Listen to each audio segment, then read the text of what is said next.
the philosophy that's guiding their utterances is the same philosophy. The consequences are... Not yet.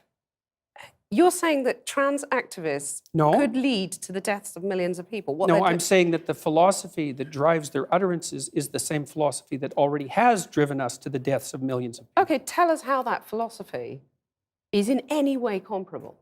Sure, that's no problem. The first thing is that the philosophy presumes that group identity is paramount. That's the fundamental philosophy that drove the Soviet Union and Maoist China.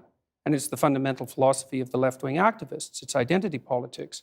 It doesn't matter who you are as an individual. It matters who you are in terms of your group identity. You're just saying these things, though, to provoke, aren't you? I mean, you are a provocateur. I never said You're like anything. the alt-right that you hate to be compared to.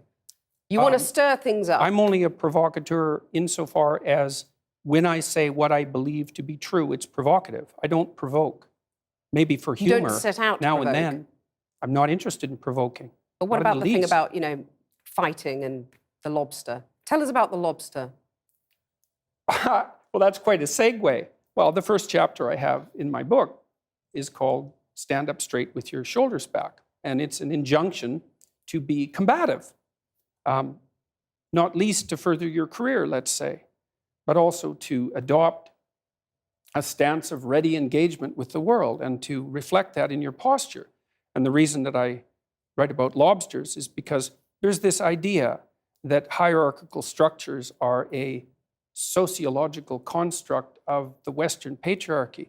And that is so untrue that it's almost unbelievable. And I use the lobster as an example because the lobster, we divulged from lobsters in evolutionary history about 350 million years ago, common ancestor.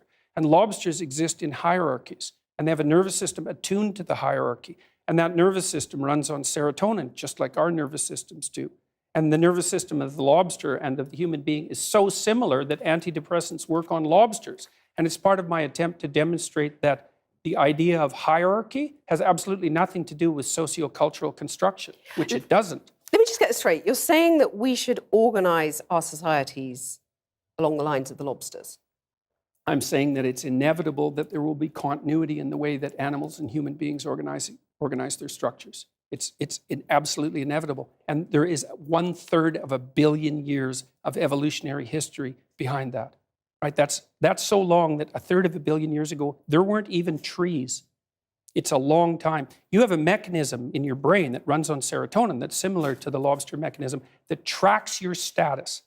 And the higher your status, the better your emotions are regulated. So as your serotonin levels increase, you feel more positive emotion and less negative emotion. So you're saying, like the lobsters, we're hardwired as men and women to do certain things, to sort of run along tram lines, and there's nothing we can do about it? No, I'm not saying there's nothing we can do about it, because it's like in a chess game, right? There's lots of things that you can do, although you can't break the rules of the chess game and continue to play chess. And your biological nature is somewhat like that, is it sets the rules of the game, but within those rules you have a lot of leeway. But the idea that, one thing we can't do is say that hierarchical organization is a consequence of the capitalist patriarchy. It's like, that's patently absurd. It's wrong. It's not a matter of opinion. It's seriously wrong. Aren't you just whipping people up into a state of anger? And not at all. Divisions between men and women, you're stirring people up. You have any critics of you online get absolutely lambasted by your followers. And by me, generally. Sorry, your critics get lambasted by you. I mean, if isn't they're that academics, irresponsible? Not at all. If an academic is going to come after me and tell me that I'm not qualified and that I don't know what I'm talking about, so you're not going to say to your followers now, quit the abuse, quit the anger? Well, we'd need some substantial examples of the abuse and the anger before I could detail that question. There's a lot of it out there. Let's take a more general perspective on that.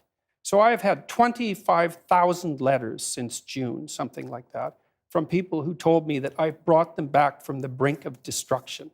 And so I'm perfectly willing to put that up against the rather vague accusations that my followers are making the lives of people that I've targeted miserable. Jordan Peterson, thank you. My pleasure. Nice talking with you.